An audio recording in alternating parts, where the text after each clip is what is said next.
mbala cogo bɛ di bi Amadou Konare ne Amadou Konare mbɛ bolo bɔka do ado mbi bɔ ni sɛbɛn min n'u k'a ma le nouveau réveil min ye sɛbɛnni kɛbaa ye a to a de ko a Jalo ko di fulakɛ ko a ko min ye Mali ye sigi kelen do ka jamanakuntigi 3 kɔnɔ ninnu bɛɛ lajɛlen ye CEDEAO a ɲɛmaaw ye nakun kelen sabula bɛnka a n'akila min bɔrɔtɔra u ni ɲɔgɔn cɛ u ye ɲɔgɔnkun bɛ min kɛ ayiwa min ye Ameriki jamana ye a dunama in kama I k'a dɔn min ye tubabu faama ye o fana su ale kun d'u la gɛlɛya in kɔni barika bonyana sɔrɔdasi cɛ 46 minnu bɔra Korowari n'u nacogo ma dɔn u nakun ma dɔn Mali faamaw kɔni ye tɛgɛ da u ka ko bamanjuw don I k'a dɔn mercenaires don o kuma min n'o bɛ senna min ye ayiwa Alassane Dramane Ouattara ye a kɔni dari choix I k'a dɔn a tɔɲɔgɔnw na n'o ye farafinna président maa 3 ye u kana Mali la ka fɛrɛ kɛ ka se ka a ka cɛ 46 in u wɔgɔbɛ ka bɔ Mali faamaw bolo sɛbɛnnikɛla ko a ko in kɔni a dulonnen bɛ sabula mankan barika bonyanen bɛ min ye wulikajɔw ni jateminɛw ye I b'a ye k'a fɔ I k'a dɔn Mali kɔnɔ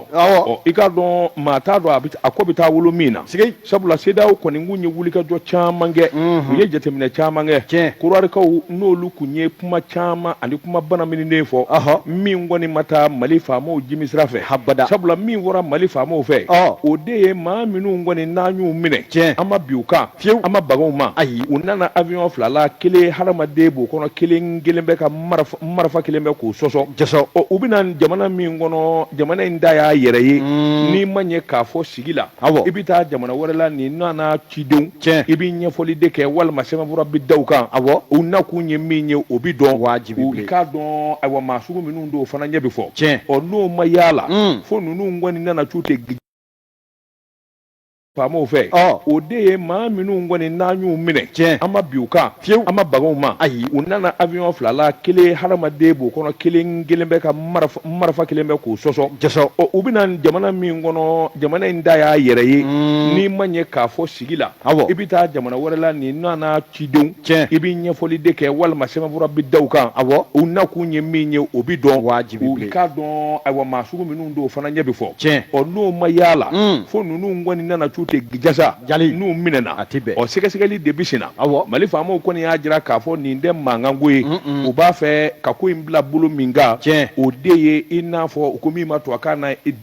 min ye conflit diplomatique o yɔrɔ tɛ jamana ni jamanaw ka fɔ ɲɔgɔn ko o yɔrɔ tɛ nin ye min ye maaden nana bi kan n'a bin'i kan I b'a kiri sariya b'a minɛ a bɛ sariyaw ka bolo de kan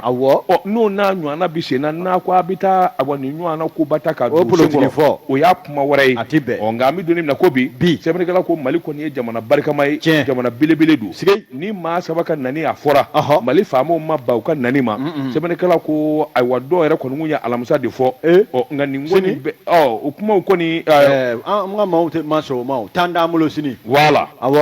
nin ko in kɔni bɛɛ lajɛlen kɔni b'a dɔn Korowari kɔni bara k'i damakasi nin président 3 in waasa u ka se ka na a sɔrɔdasi cɛ 46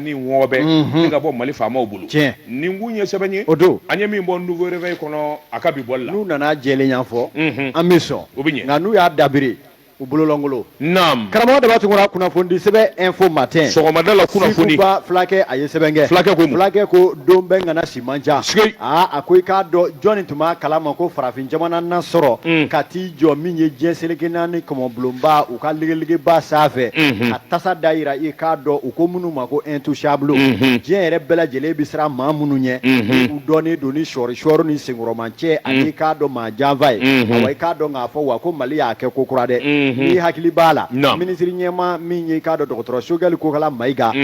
Salo min ye nin waati kelen ale kɔni taara Mali ka bamanan forokiyaba b'a la a bi u ko a ye tɛgɛrɛ fɔ Mali minisiri ɲɛma bɛ na bɛɛ lajɛlen kun dabali bannen don Sogɛli bɛna mun fɔ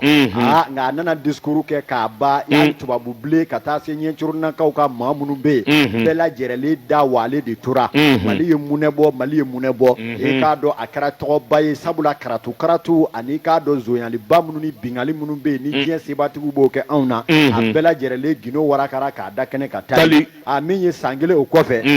min ye k'a dɔn maa min bɛ Sogɛli nɔnɔ nin waati in na nɔnɔbila la n'o ye colonel Abdulayi Mayiga ale taara o kɛnɛ kelen kan a bɛ fɔ min ma ko i k'a dɔn diɲɛ kɔmɔbulonba ka jɛrɛ 77nan o kɛnɛ kelen kan malidenw ko yala awa Sogɛli y'a bila da min na Abdulayi na se o ma wa a ko i k'a dɔn k'a fɔ maliden bɛɛ sigira ka dantigɛw ma kɔnɔ sɛbɛnnikɛla ko Mali minisiri ɲɛmaa welela tuma min na a y'i kɔngɔ fa gafe belebele kɛlen k'a sɔrɔ a si kama fa ta a nana da ɲɛkɔrɔ ni k'a dayɛlɛ min ye k'a dɔn fɛn o fɛn bɛ yen ni maliden ɲuman fɛn o fɛn bɛ fɛ o ka fɔ k'a da dɔn a la k'a bɛɛ lajɛlen basakili ci maa o maa bɛ yen k'a dɔn ni e bɛ namara ni kurutu ni yɛrɛ taɲini ni yɛrɛ makaran na ka Mali yɛrɛ kɛ i ko jagokun dugukolo k'a bɛɛ lajɛlen bila i pilasi la i k'a dɔn ni ka tɛmɛ n'a yɛrɛ ye sɛbɛnnikɛla ko maa fɔlɔ o ye jɔn ye min ye k'a dɔn k'a fɔ awa diɲɛ seleke naani yɛrɛ kɔmɔbulonba ɲɛmaaba yɛrɛ a y'a jira o la i k'a dɔn k'a fɔ awa an bɛ min fɔ i ye i k'a dɔn e bɛ baara min na i bɛ ka dulokiba min don i kana sisan o t'i ka dulokiba ye dulokiba min bɛ yen ni diɲɛ jamanaw dara i la k'i bila o ɲɛmaaya na o baara kɛ bonya ani karama kɔnɔ i k'a dɔn n'i tɛ kɔmɔkɔrɔ n'i y'i sen don kɔmɔ na a ko i k'a dɔn kɔmɔ o b'i dun i k'a dɔn o kɔfɛ Kolowarikaw ka masakɛ i k'a dɔn a y'o bila o jɔyɔrɔnin na yɛkɛw sabula a y'a jira o la k'a fɔ maa o maa bɛ yen n'o jabajɛlen i k'a dɔn n'o sen tɛ kurutu ko foyi la o de bɛ se ka bilasirali ɲuman di anw ka malidenw ma wa anw b'o lamɛn nka maa min bɛ yen i k'a dɔn i nɔgɔn bɛ i lafini nɔgɔn bɛ sisabara nɔgɔn bɛ e k'a fɔ k'i bɛ nɔgɔ kuma ta ni k'o ɲɛsin anw ka jamana ma a ko i k'a dɔn k'a k'a ta to a kɔnɔ maa a bɛ se ka leçon di anw ma Alasani ale kɛrɛfɛ tɛ min ye i k'a dɔn awa Nigérikaw ka Bazoum i k'a dɔn k'a fɔ a y'o suguya yɛrɛ bɛɛ lajɛlen ta ni k'o f'o ye dakuruɲa kelen maa o maa bɛ yen i k'a dɔn ni e yɛrɛ ye maa nɔgɔlen ye i k'a dɔn e bɛ fɛ k'i yɛrɛ cuwa ɲini anw ka jamana kan min ye jamana ɲɛden bɛɛ lajɛlen cuwa la colonel Abdulayi Mayiga a taara tasa dayira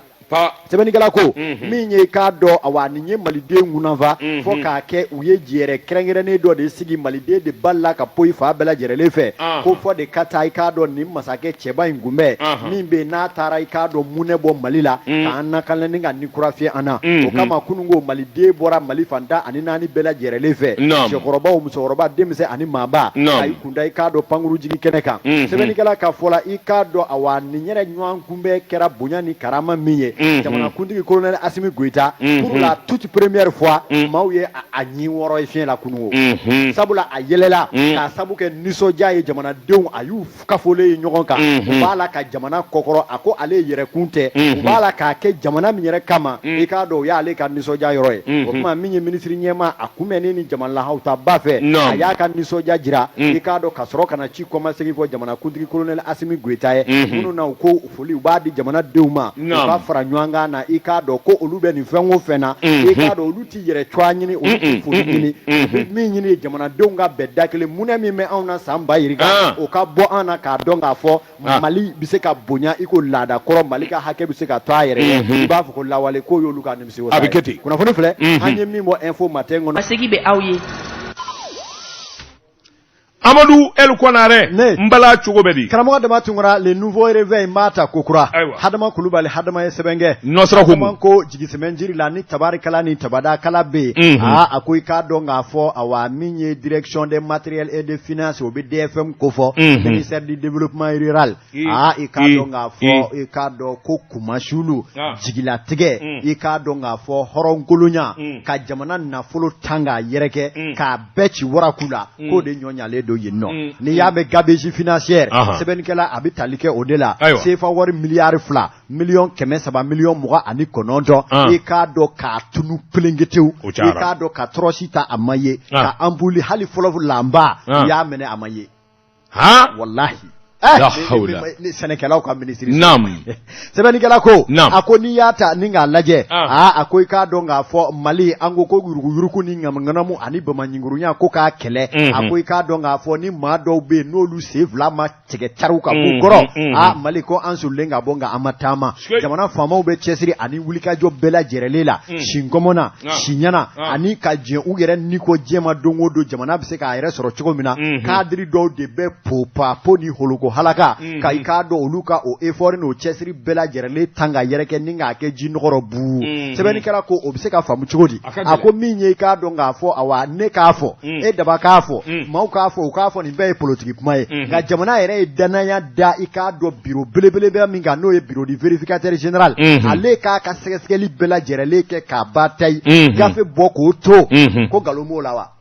o tuma min ye vérificateur général ale ye sɛbɛn min bɔ k'a to i tulo kɛlɛmasigi min ye i k'a dɔn k'a fɔ awa direction des matériels et des finances n'o ye ministère du développement rural a DFM la san 2018 2019 2020 ani 2021 kalo saba fɔlɔ kɔnɔna la karamɔgɔ Daba Tunkara i k'a dɔn nafolo de ye joli fɔɔnɔ i k'a dɔn fo k'a woyo ka kɛ baji la i k'a dɔn musaka fɛn o fɛn min bɔ jamana ka wagandenba kɔnɔ ko k'a don sɛnɛ na walasa sɛnɛkɛlaw bɛ se ka sɛnɛ minɛ sɔrɔ ka nɔgɔ sɔrɔ ka i k'a dɔn binfagalanw a n'a tɔ bɛɛ lajɛlen sɔrɔ nɔgɔya la i k'a dɔn k'u y'u sen don a nafolo la k'a bɛɛ lajɛlen tan k'a yɛrɛ kɛ pawu i k'a dɔn ni ka tɛmɛ ni u yɛrɛ ye sɛbɛnnikɛla ko n'i y'a sɔrɔ banki tun ye nin DFM ye ɲɔgɔnma y'a sɔrɔ banki in cira po n'i y'a sɔrɔ kɛnyɛrɛye cakɛda tun n'o ɲɔgɔnma b'a sɔrɔ i k'a dɔn hali a biro a bɛɛ lajɛlen cira nka min ye i k'a dɔn DFM ninnu bɛ minisiriso minnu na a bɛɛ lajɛlen ka nafolo de bɛ bɔ jamana ka waganden kɔnɔ jamana bɛ ka nafolo k'u kun a ye jamanadenw larawe n'a ye olu yɛrɛ bɛ k'a cɛ ni k'a k'u kun k'u jufaw fa f'u bɛ forokiyabaw kala juga 13 bɛ min na u b'a k'a kɔnɔ u numa an'u bolo ni ka taa ni u yɛrɛ ye sɛbɛnnikɛla ko fɛn min kɛra a filɛ nin ye dɛ min ye i k'a dɔn k'a fɔ sɛgɛsɛgɛliw bunakun kan a bɛ fɔ min ma i k'a dɔn awa vérificateur général u taara lajɛ nafolo min tununi pelenketew CFA wari miliyari 2 miliyɔn 300 ni miliyɔn 29 waa 100 ani waa 24 ani buruburu i k'a dɔn awa sɛbɛnnikɛla ko ninnu tununa sira jumɛn ni jumɛn fɛ dɛ i k'a dɔn u ye kalo kelen bayanko ta u bɛ ka sɛgɛsɛgɛli damanda gosi i k'a dɔn nin cakɛla ninnu na kuma de sɔrɔla ka fɔ u da wa sɛbɛnnikɛla ko awa fɛn minnu bɛ yen n'o jateminɛna vérificateur général fɛ o fɔlɔ filɛ ne ni karisa ka surun o tuma nin sɛbɛn nin marché in sugu bulon m'a di e ma hali n'i tɛ se k'a kɛ a minɛ i ka taa n'i yɛrɛ ye sabula ne n'i ka surun o k'o de ma favoritisme i k'a dɔn karisa ye n ka maa ka maa ye an ka kow daja olu la a ye taa ni nin ye favoritisme laxisme népotisme i k'a dɔn nin damada faralen ɲɔgɔn kan ka jamana ka nafolo buruja k'a ba tayi i k'a dɔn wa ka sɛnɛkɛlaw bila ɲɛ kelen na kasi la sɛbɛnnikɛla ko intrant agricole sɛnɛ maɲɔgɔlɔ minɛ fɛn o fɛn tun kan ka na ɲinan saa kɔnɔ ani saa minnu kofɔra ninnu ye a bɛɛ lajɛlen tun bɛ tali kɛ nin nafolo ninnu na minnu tun kan ka labɛn dalabɛn cogo ɲuman na walasa maaw ka suganti u ko mun ma fournisseur o kuma u taara maaw ta maa minnu bɛ yen n'o y'u ni dɔgɔna maaw ye ka nafolo bɔ u k'a tila u ni ɲɔgɔn cɛ k'a manger malako piyan i k'a dɔn foyi foyi den kelen ma bɔ a rɔ fɔlɔ sɛbɛnnikɛla ko nafolo nin tilalen don tila cogo min na o de filɛ dɛ au titre des irrégularités financières min ye i k'a dɔn minisiriso min yɛrɛ bɛ yen n'o ɲɛsinnen don i k'a dɔn awa togoda yiriwaliko ni sɛnɛkow ma i k'a dɔn ko ale ni maaw jaw bɛɛ lajɛlen da de bɛ file kelen na koyi u k'a dɔn u ye fɛn min kɛ i y'o dɔn de ka sin ka maa dɔw bɛ yen k'a fɔ ko baara dɔw kɛra ka nafoloba bɔ k'a di olu ma k'a sɔrɔ baara yɛrɛ hali a birikiden fɔlɔ ma da u k'o de ma tubabukan la travaux de construction non exécutés pour un montant de plus de 145 millions de francs CFA miliyɔn 100 miliyɔn 40 ani miliyɔn 5 k'o bɔ dɔrɔn ka o di ko nin baara in kɛra yan k'a sɔrɔ hali a dugukolo ma siɲɛ o man ɲɛ Nam. O ye kelen ye. Filanan o ye mun ye? Minɛn langolo dɔw ka olu kɔni bɔ minnu ye minɛnkɔrɔbadenw ye. U ko min ma i k'a dɔn irrégularité financière relative aux équipements agricoles non fonctionnels. Ka sin ka minɛn dɔw ta ko ninnu ye sɛnɛkɛminɛnw ye. Ka sɔrɔ hali k'a dɔn san 100 hali n'i taara di tubabu ɲɛmaaw ma a minɛn tɛ sɔn dilanli ma bilen. K'o cɛ ka t'olu to APK min maaw ɲɛkɔrɔ k'a fɔ k'olu ye minɛn sababaw ye ka sɔrɔ minɛn harakikaw don. Minɛn fufalakiw de don. CFA wari miliyɔn 900 miliyɔn 23 u y'o don minɛ langolonw fana na ka t'o datugu n'o ye sɛbɛnnikɛla ko commission de gestion et de suivi du programme olu hukumu kɔnɔ u y'o de kɛ ko ka bɔ o kan subvention des équipements pour un montant de 653 millions min ye i k'a dɔn minɛ fɛn o fɛn bɛ yen n'olu ka kan ka fara ɲɔgɔn kan i k'a dɔn n'a bɛ kɛ sababu ye jamana ka tɔrɔmɔɲɔ bila u kunkɔrɔ n'o ye subvention ye u ye i k'a dɔn CFA wari miliyɔn 600 miliyɔn 52 a n'a kunkanfɛ u y'o fana jaso u y'a manger malako piyan taa yɔrɔ ma sɔrɔ o fana na awa baba komanda na warba nam sebani gala ko ikado ame doni ne fo na ma to ako minye ikado nga fo na ngaklevier tu ni ya me ikado nga fo na sarakana les irrégularités financières relever sont aussi les résultats du non reversement au trésor public des produits issus de la vente des équipements pour un montant de 108 milliards 108 millions 177 486 millions. Omi go fowa. Ika donga fo katlaga jamana ere kam mine fere. A wari kan ata bla trésor lo uyukuru no wari fana. Akaiti. Million keme, million sheki. Wa keme wa bisaba ani wa nani. Ani bishegi ni duru. Ali drome flami duna DFM la. Vérificateur général aya bebo kada. Ni drome fla tarami. 50 francs ni tarami. Uya tikata. Kate ko ni dona tero. Ni dona libitono. Nindona jelu sona nini uyo bebo ala anafulo zita aromado kumanyena NG